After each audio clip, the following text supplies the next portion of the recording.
Ah, ¿sí? Pero sí, sí, sí, pero es por modificación de fin del contrato, Ah, no de terminación, sino del uso. no, vos me referís No, no, a Paseo de las vos decís Rosas. la 4B, que está perfecto. La 4B fue uno cuando se hicieron las licitaciones de las 7 unidades fiscales de Playa Grande, la 4B fue la de, Exactamente. pero Que todavía Fue, hoy fue en día, una licitación tras cartón del conflicto que hubo sobre si existía la prórroga no obligatoria de 5 años. Sí, sí, los conozco bien esos procesos. todavía tenemos una medida cautelar con un balneario hace 20 años, una unidad turística fiscal. No sabía. Bien, Hasta donde sí. yo sabía se había rechazado todo de la No, no, 4B. no, pero No sé. esta debe llevar ya por lo menos 20. Ya, igual está en Cámara Federal, ha sido, Otra ha cosa. sido una Está bien. histórica. Punta Iglesias. No, Pero vos me hablas de complejo Punta sí, Iglesia. no, sí, no del el espigón de los pescadores, a la izquierda, digamos, mirándolo de frente. Está bien. No, yo te hablaba de complejo Playa Grande. No, vos, Cuando con la dijimos. 4B fue Playa Grande, lo vi de todos los ángulos posibles porque nos entraron por 4 lugares distintos, pero más allá Claro, sí, sí, sí. en la cuestión administrativa. Eh, Claro. y bueno, la Sí, última sí. que tuvimos fue el cambio de fin determinado de las cocheras. De Claro. la- Sí. No vamos a hacer comentarios. Eh, Retomamos entonces. Estamos hablando de la tempestividad. Les decía que la posición de la Corte en ese sentido es rígida, lo dijo en el fallo recaído en los autos estudio Fargosi. Y acá en Mar del Plata tuvimos un caso de una medida cautelar que no se hizo lugar justamente ante un planteamiento semejante por la extemporaneidad de la oferta y la declaración de admisibilidad por la comisión evaluadora. Les decía que una vez presentada, digamos, las ofertas y vencido ese plazo, lo que va a haber es la apertura en acto público de los sobres que contienen las ofertas. Ustedes piensen que las ofertas a veces no se dan en un único, digamos, en un único acto, sino que puede ser por actos sucesivos. A veces se puede pedir que en la oferta primero se valoren y se produzca, digamos, la oferta, perdón, determinados aspectos y después, traspasado ese estadio, ¿sí? eh, se valora el aspecto económico de la oferta. ¿Sí? Van a ver que eso sería una oferta, digamos, un proceso licitatorio de etapa múltiple. Aquellas ofertas en las cuales las cualidades de la prestación y el costo de la prestación están todos unidos, es un proceso licitatorio de etapa única, se llama. Le decía que abiertos en acto público los sobres con las ofertas, lo que van a hacer es pasarse a evaluar, digamos, la conveniencia, primero la admisibilidad y después la conveniencia de que tengan esas ofertas para el interés público, es decir, a ver si son ofertas convenientes para justamente satisfacer la necesidad que está atrás del objeto de ese contrato que la administración quiere celebrar. Van a ver que el momento de evaluación de las ofertas es un momento en el cual los particulares no tienen acceso a las actuaciones, justamente porque es un momento en el cual se preserva para que la administración haga esa evaluación sin interdicciones, digamos, por parte o sin planteos, pero que finalizado ese momento se elabora un dictamen que obviamente es público y debe establecer las razones por las cuales declara admisibles o no admisibles las ofertas y cómo valora y explica cómo valora la conveniencia de cada una. Y probablemente de esa elaboración del marco de conveniencia, digamos, del marco de conveniencia, va a establecer un orden de prioridades según, digamos, ese órgano considera cuál es la más conveniente. Sepan que ese dictamen en algunos regímenes puede ser impugnado o no por aquellos oferentes que hayan quedado desplazados, ¿sí? Digamos, por la propia materia del dictamen. Y hay regímenes que no. Eh, por supuesto que ese dictamen no es vinculante para el órgano que decide la contratación, es decir, que el dictamen se elabora por un órgano que no define si contrata o no contrata con esa oferta, sino que lo que hace es establecer, de acuerdo a los criterios técnicos, económicos y demás que maneje, cuál sería la oferta más conveniente de todo el abanico que se le haya presentado al Estado en ese procedimiento. Pero la decisión en definitiva, sobre si esa oferta es más conveniente o no, la tiene el órgano que tiene la competencia definitiva para contratar, ¿sí? Entonces les decía que a veces ese dictamen puede ser impugnado previamente al dictado del acto que lo defina, o a veces concentra, digamos, las impugnaciones, la posibilidad de impugnar, una vez dictado el que defina, digamos, la oferta más conveniente y en definitiva la contratación. ¿Podría eventualmente el Estado, mejor dicho, podría también eventualmente ese órgano con competencia decisoria para contratar, definir que ninguna de las ofertas le cierra, digamos, ninguna de las ofertas? Por supuesto que sí. Por más de que tenga un dictamen favorable, una, dos o más ofertas, el órgano con decisión, por el motivo que fuera, podría entender que esas ofertas no se adecuan a lo que requiere el pliego, o eventualmente, lo cual sería una cuestión de, digamos, una desestimación bajo un criterio de legalidad, o que, por ejemplo, invoque que las circunstancias, digamos, de interés público han cambiado, entonces ese contrato, que si bien avanzó mucho en su curso, ya no es útil o ya no es conveniente al interés público, o se necesita uno distinto o ya no se necesita más, ¿sí? Puede pasar, por ejemplo, que determinados parámetros económicos queden desfasados, que estaban plasmados en el pliego, y en las ofertas queden desfasados ante una eventual devaluación fuerte y demás, entonces la oferta económica que se postula en el contrato ya no tenga esa correspondencia, ya no satisfaga de la misma manera al interés público, sea porque o la oferta quedó desfasada por muy barata, entonces se sabe que el contratista no va a poder cumplir con lo que se comprometió, porque los precios están muy por encima de lo que él tuvo en cuenta como estructura de costos al momento de ofertar, o si fuese un contrato, por ejemplo, de atribución en el cual se esté ofreciendo la ocupación para uso y goce de un bien del dominio público, el canon que se ofrece termina quedando muy chico en relación por ahí a las ventajas económicas que va a poder obtener después ese particular que haga utilización del bien en función del contrato. ¿Cuál es la situación jurídica de los oferentes entonces? Van a ver que acá podemos retomar a la vieja distinción entre derecho subjetivo e interés legítimo que vimos al momento de hablar del procedimiento. Obviamente la licitación es un procedimiento administrativo especial, y también se nutre de estas consideraciones, ¿no es cierto? Hay autores que hablan de un interés legítimo en materia de procedimientos de selección, porque, en definitiva, las impugnaciones, si bien se dan, obviamente, en beneficio propio, tienen en miras también el resguardo de la legalidad del procedimiento, y lo que se defina por ese cuestionamiento, en definitiva, va a alcanzar de la misma manera a todos los sujetos involucrados en ese proceso de licitación. Y hay autores, a mí me gusta más esta definición, que hablan directamente de un derecho subjetivo a la regularidad del procedimiento, ¿sí? O sea que si en el procedimiento de la administración lleva a cabo maniobras que de alguna manera van en desmedro del tratamiento igualitario, ¿sí? Trata de favorecer alguna oferta por encima de las demás, etc., hay un derecho a esa regularidad del procedimiento, entonces, digamos, va a tener la posibilidad de impugnarlo.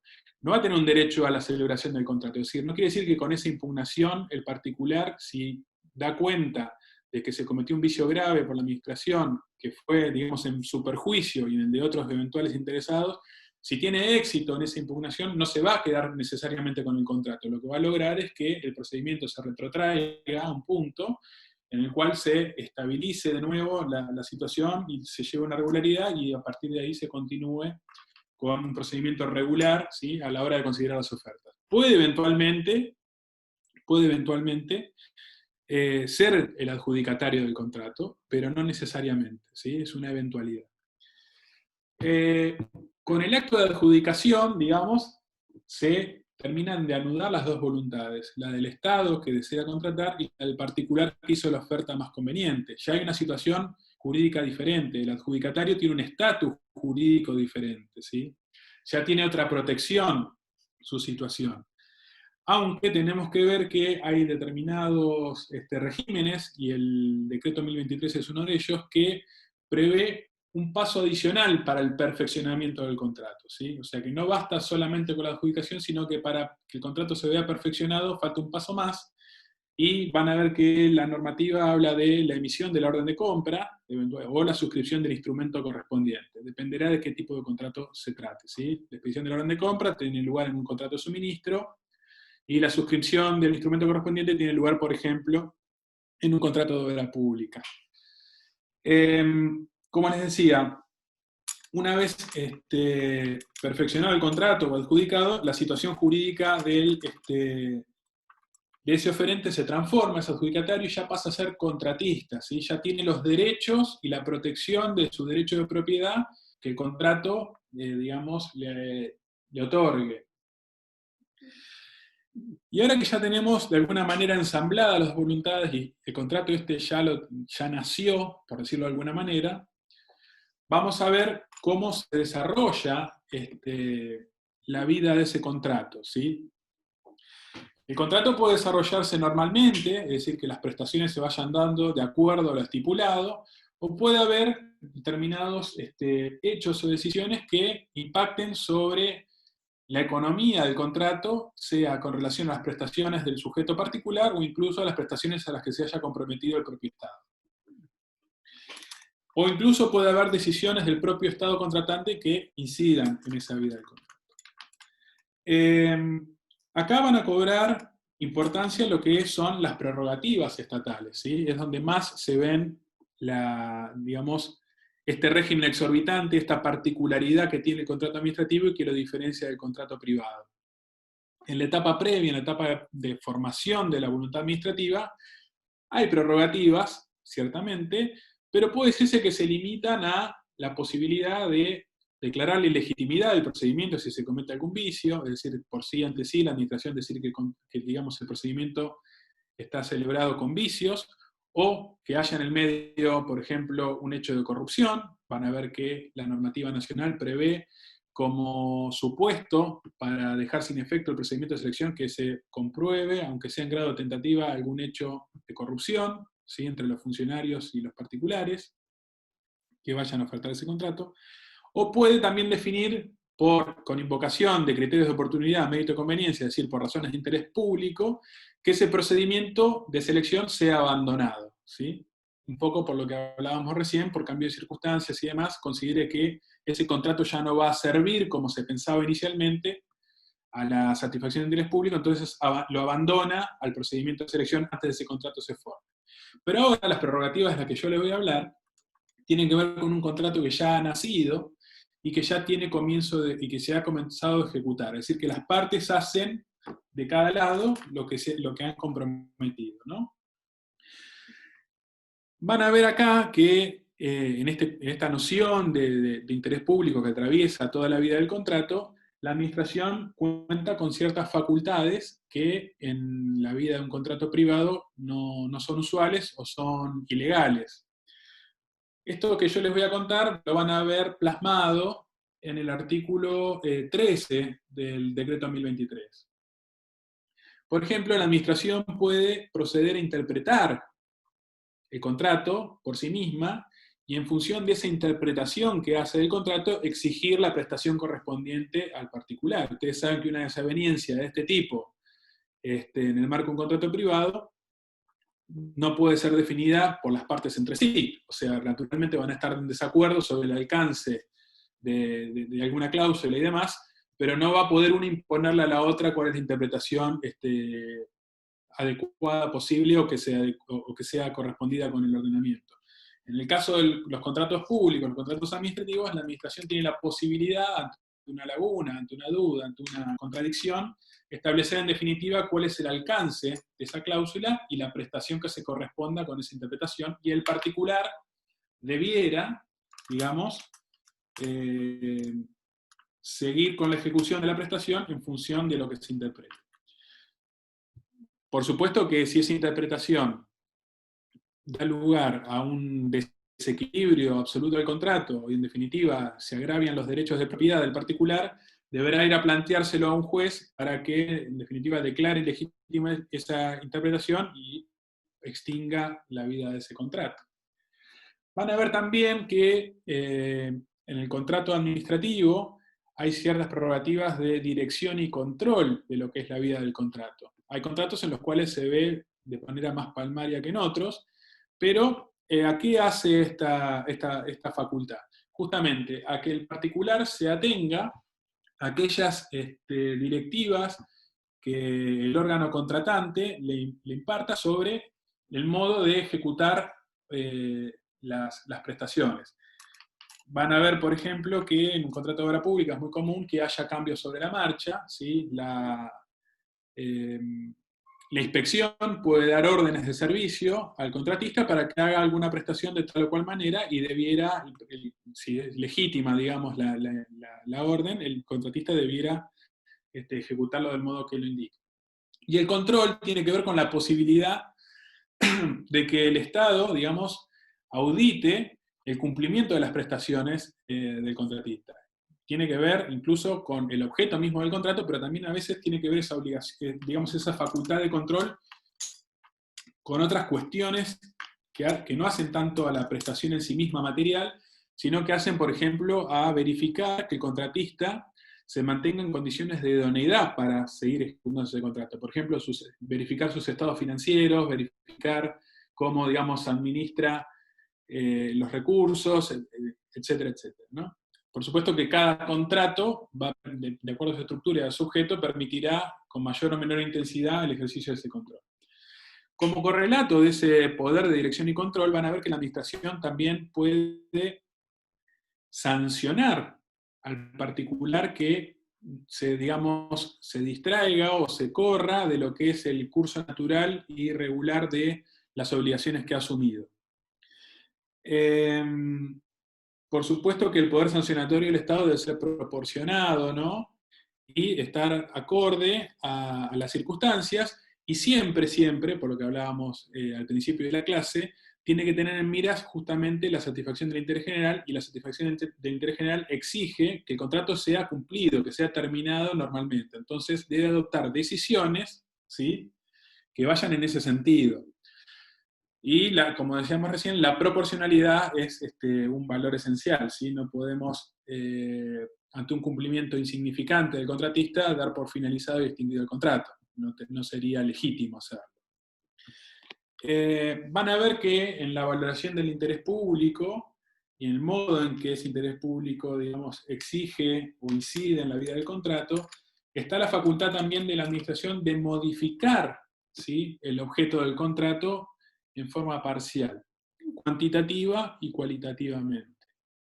Entonces, por ejemplo, podría suceder que si el contratista particular se comprometió a entregar, no sé, 10 cuadras de asfalto, el Estado podría, digamos, en ejercicio de sus facultades, extender sus obligaciones hasta un 20% más, es decir, en definitiva, exigirle que entregue 12 en vez de las 10 originariamente establecidas, o bien que entregue 8, un 20% menos. Van a ver ahí que hay un límite cuantitativo del 20%, lo que les di recién es un ejemplo burdo, ¿no es cierto?, pero es para que ustedes lo grafiquen.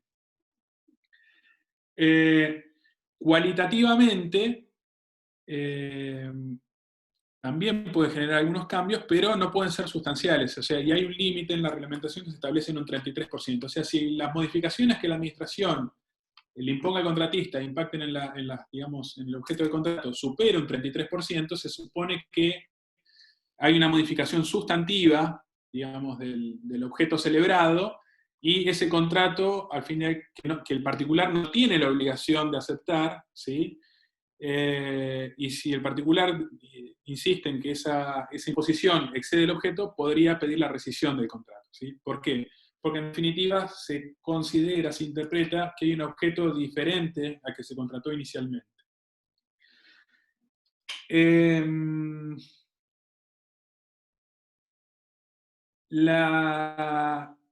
Así como la administración puede modificar, digamos, el objeto contractual, también podría ponerle fin a la vida del contrato, un poco interpretando lo que decíamos hoy sobre cómo ha variado, cómo varía el interés público que está involucrado en su objeto, ¿sí? Por razones de interés público, el Estado puede extinguir el contrato. Y lo puede hacer por siguiente sí. O sea, la clave, para mí, para que ustedes entiendan, digamos, esta característica, este matiz diferencial que hay con los contratos privados, es que todas estas facultades se expresan a partir de la prerrogativa. Y la prerrogativa, en definitiva, ¿qué es? Ese poder unilateral de imposición jurídica que tiene uno de los sujetos con respecto al otro, ¿sí? Por supuesto que el particular no queda desprotegido, ¿sí? El particular, como decíamos hoy, en su condición de contratista tiene derechos, y uno de sus derechos esenciales es el derecho al mantenimiento de la ecuación económica financiera a la cual se ha comprometido al celebrar el contrato. ¿Qué quiere decir esto? Que la administración puede tomar decisiones, pero esas decisiones impactan, digamos, en la economía del particular, o sea, alteran su remuneración, en definitiva, o su estructura de costos. Eso tiene que tener un correlato, o sea, de manera de preservar su situación, y en definitiva, preservando esa situación, lo que se intenta preservar es la continuidad de la vida del contrato, ¿sí? Si yo introduzco modificaciones, el particular, por ejemplo, hasta un 20%, más o menos, tiene la obligación de aceptar, digamos, esa modificación que me introduce la administración. Como correlato de eso, tendrá derecho también a readecuarse su remuneración y eventualmente los plazos a los cuales se ha comprometido en ese contrato a llevarlas a cabo, ¿no? ¿Qué es este derecho al mantenimiento de la ecuación económica financiera del contrato? Bueno, se supone que cuando uno celebra un contrato hay un momento cero en el cual hay un equilibrio entre los que las partes se han comprometido a dar o hacer de cada lado, ¿no es cierto? Se supone que ese equilibrio tiene que preservarse a lo largo de la vida del contrato en una razonable equivalencia. Esto no quiere decir que la rentabilidad del particular esté asegurada. La rentabilidad puede variar en términos razonables, pero siempre tiene que existir esta noción de equilibrio entre las prestaciones iniciales, ¿no? Hablábamos también sobre, hasta ahora hablamos de decisiones de la propia administración dentro de la vida del contrato, pero hablamos también de que pueden existir hechos que alteren de alguna manera las prestaciones a las cuales las partes se han comprometido, sea el particular o sea el propio Estado. Y pueden ser, digamos, generalmente son hechos externos, ¿sí? O conductas externas a los sujetos contratantes. Y van a ver que este derecho al mantenimiento de la ecuación económica financiera tiene un rol importante a la hora de, digamos, amortiguar el impacto de estos hechos que alteran las prestaciones.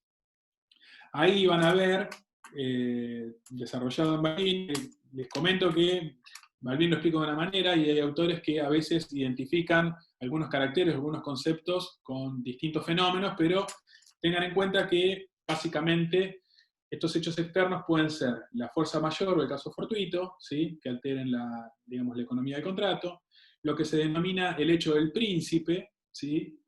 Y la teoría de la imprevisión. Básicamente, en un desarrollo muy rápido, la fuerza mayor y el caso fortuito se caracterizan por ser hechos externos, ¿sí? A la vida del contrato.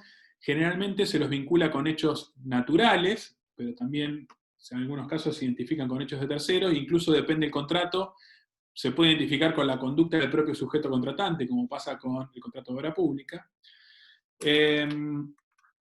que se dice son imprevisibles o que previstos son inevitables sus consecuencias, ¿no? Entonces, qué sé yo, nos comprometemos a desarrollar el asfalto en determinado plazo, ¿no?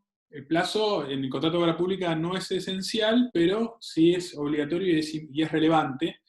Pero, digamos, supongamos que el compromiso nuestro es hacerlo en, no sé, 2 meses, 3 meses. En el medio tenemos lluvias torrenciales, ¿sí? Que están por fuera de lo que es lo normal para un periodo del año en el cual ese contrato estaba previsto que se ejecute. Entonces, evidentemente, esas lluvias van a interferir en la prestación material, digamos, de los trabajos que tenga que hacer el contratista, y obviamente va a demorar la ejecución de ese contrato. En el medio, obviamente, hay gastos improductivos, o sea, hay gastos que el contratista asume que los va a tener que, digamos, que cumplir, que honrar, aunque el contrato no se lleve a cabo. Por ejemplo, obradores, mano de obra disponible, alquiler de maquinarias, etcétera, etcétera. esos gastos existen, y aunque el contrato no se ejecute, el particular tiene que seguir poniendo de su bolsillo, digamos, el dinero necesario para solventarlo.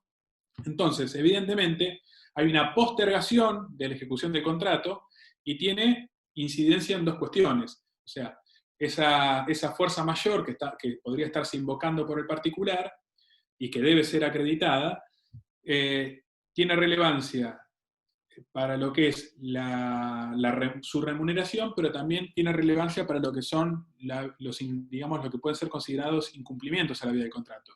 La administración nunca podría enrostrarle, por ejemplo, un incumplimiento imputable a la culpa del contratista en esas circunstancias, ¿no? Hay un hecho externo que incide en la posibilidad de que el particular lleve a cabo sus prestaciones, en este caso un hecho de naturaleza, las lluvias, y al mismo tiempo hay un derecho del particular a que determinados gastos que él realizó le sean reconocidos en función de estas circunstancias sobrevinientes y que sean, digamos, no habituales o extraordinarias. En lo que es el hecho del príncipe, tengan en cuenta, por ejemplo, el estado de situación actual a raíz de la pandemia por COVID. Ustedes vean que el Estado Nacional, por ejemplo, tiene que tomar determinadas decisiones en función de salvaguardar un bien mayor, como es la salubridad pública, y obviamente en pos de esa salvaguarda toma decisiones que, por ejemplo, restringen las libertades de los ciudadanos, y en esa restricción bien puede suceder que se ve impactado la situación de algún contratista del Estado, que de alguna manera por esas restricciones se ve imposibilitado de cumplir con lo que se obligó para con el Estado, ¿sí? Por ejemplo, no recibe mercaderías, está cerrada la importación de determinados artículos, o no están viniendo de terceros países cargamentos con insumos a los que estén involucrados en el objeto del contrato, entonces no puede complementar ese contrato. Bueno, obviamente, esas decisiones que toma el Estado Nacional impactan, son externas, impactan y sobrevienen a la vida de ese contrato, y no podría nunca, digamos, imputarse un incumplimiento al contratista en función de esas circunstancias, ¿no? Sino que hay una decisión de una órbita gubernamental distinta a la autoridad contratante que incide en la vida del contrato. Entonces el contrato debe ser readecuado en la medida de las posibilidades para seguir adelante, o eventualmente, si es imposible esa readecuación, tendrá que ser declarado extinto, pero sin culpa de las partes, digamos. Por otro lado, la teoría de la imprevisión lo que tienen en cuenta son dificultades económicas sobrevinientes, imprevisibles, extraordinarias, que no se hayan podido prever. La teoría de la imprevisión lo que va a traer por consecuencia es una, digamos, recomposición de la situación contractual de la situación contractual del particular, ¿sí? Pero a título de subsidio, podemos decir de alguna manera, para permitir que el particular siga ejecutando el contrato, pero no va a restablecer de manera efectiva las prestaciones como en los otros supuestos. ¿Qué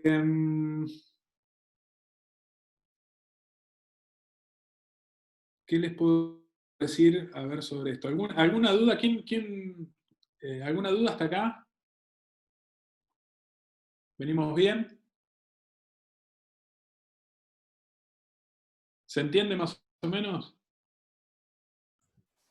Sí. Bueno, es importante, sí, bueno, es importante que vayan leyendo. O sea, el tema no tiene mucha complejidad, hay que entender más que nada las particularidades, ¿no es cierto? Brevemente les voy a decir entonces que, digamos, si el contrato se desarrolla normalmente, perdón, si el contrato se desarrolla normalmente, para ser un poco más sintético y darle un cierre al tema, por lo menos por lo que tengo previsto decir hoy, habrá una finalización normal del contrato, ¿sí? Sea por vencimiento del plazo o por agotamiento de la prestación que prevé ese contrato. Por ejemplo, contratos que finalizan por cumplimiento de prestaciones, por ejemplo, la entrega de la obra pública. Hay contratos que tienen, digamos, como objeto la actividad, como son los servicios públicos, cuyo vencimiento se produce una vez que venció el término contractual para esa concesión, ¿no es cierto? Y se supone que finalizan normalmente si no hay contingencias que finalicen antes de lo previsto, o sea, antes de que ese plazo se cumpla o antes de que el objeto contractual esté concretado, ¿sí? Y después van a ver que hay finalizaciones anormales del contrato. Y en función de lo que veníamos diciendo hoy, esa anormalidad puede darse o por situaciones que no son imputables a ninguna de las partes, es decir, que son un hecho a las cuales, digamos, un hecho que acarrea consecuencias que no es posible enrostrar a ninguno de los dos sujetos contratantes. El contrato puede ser, en todo caso, rescindido por culpa de uno, otro o ambos sujetos, ¿sí? O sin culpa. Van a ver ahí, en el libro de Balbín, presten atención a cómo el autor define cuáles son las consecuencias para cada contrato en función de cuál sea el motivo de esa finalización del contrato, ¿sí? Ahora, por ahí esto lo abordamos en otro encuentro, pero quiero volver un poquito para atrás sobre lo que son los mecanismos de selección del contrato. Porque me quedó pendiente una cosa que sí creo que es relevante decir ahora. Como les decía, esos procedimientos de formación de la voluntad contractual son formas, digamos, esenciales. El tránsito por esos procedimientos especiales de selección del contratista van a ser condición para la existencia y la validez del contrato. ¿Qué quiere decir con esto? Que si me encuentro con una situación, un conflicto, que en definitiva termina por revelar que el contrato no cumplimentó con alguna de estos requerimientos formales, la situación de esa persona que se presente como contratista a reclamar que el Estado le debe alguna prestación, se va a encontrar con que le van a decir que en definitiva no hay contrato. Entonces esa posición de contratista que él postule para poder reclamar la satisfacción de una prestación no va a ser tal, ¿sí? Van a ver que hay toda una serie de pronunciamientos dictados por la Corte Federal que justamente tienen en cuenta esta circunstancia. O sea, el seguir el procedimiento de manera regular de la licitación pública cuando la licitación es exigida es condición de existencia y validez del contrato. Es decir, que no va a haber contrato si esa licitación no se llevó a cabo o tuvo vicios, ¿sí? Por ejemplo, que se omitieran determinados recaudos esenciales dentro del procedimiento de formación de la voluntad, entonces no va a haber contrato. ¿Qué quiero decir?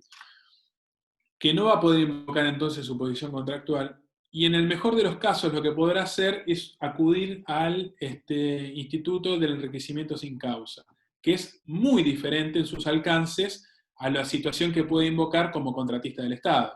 Ustedes tengan en cuenta que el enriquecimiento sin causa va a proceder en la medida, ¿sí?, del enriquecimiento y del empobrecimiento de cada uno de los sujetos, ¿sí?, que se hayan visto involucrados en las prestaciones. O sea, va a haber, si hubo principio de ejecución o si hubo ejecución, va a haber prestaciones, pero no van a ser prestaciones consideradas bajo un amparo contractual, sino a lo sumo van a ser, digamos, reconocidas y asumidas bajo la figura del enriquecimiento sin causa, ¿sí?, que es mucho más gravoso en cuanto a la acreditación de esos recaudos. Y además se tiene que demostrar la relación de causalidad entre el empobrecimiento y el enriquecimiento que puede existir entre ambas partes. Yo después les voy a compartir un fallo de acá de Mar del Plata que justamente analiza esta relación entre empobrecimiento y enriquecimiento y cuándo procede el enriquecimiento sin causa. Además, hay un recaudo adicional, que lo van a ver ahí en el precedente de Ingeniería Omega, que es que la situación en particular va a ser protegida bajo el Instituto del Enriquecimiento sin Causa, en tanto y cuanto así se solicite expresamente en su demanda, ¿sí? Tiene que formar parte de la pretensión. En todo caso, el particular hará un planteo escalonado, seguramente irá primero por la invocación de su situación como contratante y subsidiariamente, si se considera que eso no es así, pedirá que se le reconozca algún derecho económico bajo el postulado del enriquecimiento sin causa. Presten atención a esa parte de la bibliografía también. Y me olvidé de decirles que en cuanto a los procedimientos formales, si bien en un momento se discutió sobre cuál es el procedimiento que por regla debe seguirse, hoy en día ya no hay duda, está definido en el propio reglamento, pero en el artículo 25, en el decreto 1023, que es la licitación o el concurso público el procedimiento que por regla debe transitar el Estado para celebrar un contrato. Por supuesto que hay excepciones, pero es la regla. Y si esa regla no tiene cumplimiento por parte de la administración en forma injustificada, obviamente la solución es la que veníamos comentando recién. No va a haber contrato válido, no va a existir contrato o va a ser nulo de nulidad absoluta, de acuerdo a la postura que se adopte.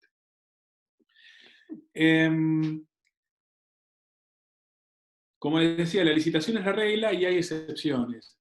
¿Cuáles son las excepciones? Y una de ellas es la licitación o el concurso de tipo privado, o sea, cuando el contrato, por ejemplo, no supere determinado monto, se permite que la administración lleve a cabo un procedimiento concurrencial, pero esa concurrencia de potenciales interesados está limitada a los sujetos que la administración decide invitar expresamente a ofertar, o eventualmente a aquellos otros que, habiéndose enterado de esa posibilidad, también lo hagan y su oferta debe ser admitida, ¿no? Y considerada.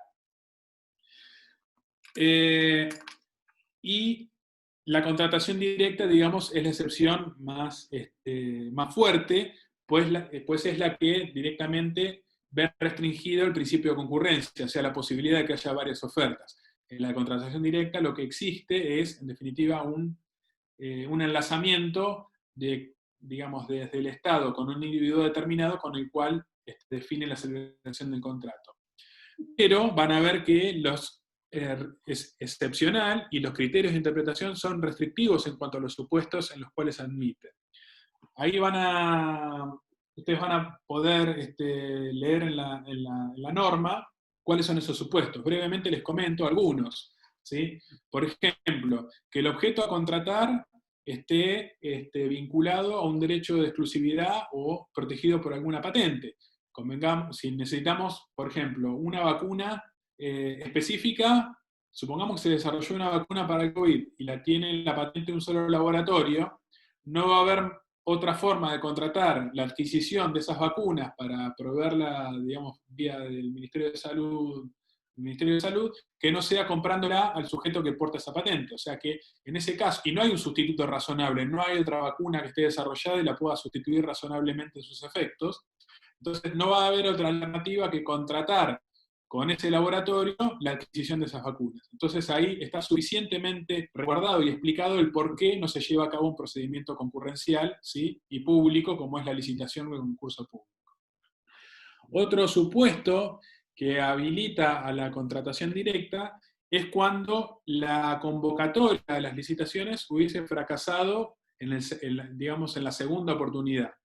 Yo hago un primer llamado a licitación, no tengo ofertas, o las que tengo no son admisibles, no son convenientes, tengo la obligación de hacer un segundo llamado, una segunda convocatoria, readecuando los pliegos para ver si los logro hacer un poco más atractivos, y tampoco tengo suerte. Entonces, esa definición del objeto contractual ya preestablecida puede concretarse de manera directa por el Estado con algún particular, ¿sí? Bajo, obviamente, otros parámetros. Pero el fracaso o la deserción de los procedimientos licitatorios es una posibilidad para que la administración, digamos, es una vía posible para que la administración contrate en forma directa con el particular. Van a ver también que para determinados objetos, cuando haya una contratación intraadministrativa o con universidades, también la licitación no es exigible, tampoco es exigible la licitación en esos supuestos. Vean bien cuáles son los alcances de la norma, y si tienen alguna duda después los comentamos. Cuestiones que estén vinculadas al secreto por la defensa nacional, digamos, o por la seguridad nacional, determinadas contrataciones